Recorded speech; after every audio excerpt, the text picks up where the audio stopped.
एक लड़की दूसरी लड़की से। मेरे नाना ने मुझसे रिश्ता तोड़ दिया है। दूसरी लड़की, क्यों?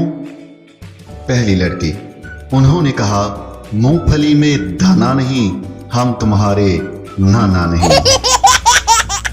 एक फैक्ट्री में दो ऑफिसर आपस में लड़ पड़े। पहला, मुझे पता है तुम किसके इशारों पे चलते हो और किसका हुक्म मानते हो। दूसरा, मैं तुम्हें आखिरी बार कह रहा हूं कि बीवी तक ना जाना। एक दिन फैक्ट्री में एक वर्कर ने सुबह आते ही अपने बॉस के खींच के थप्पड़ लगा दिया और फिर जाकर अपने मेज के ऊपर बैठ गया।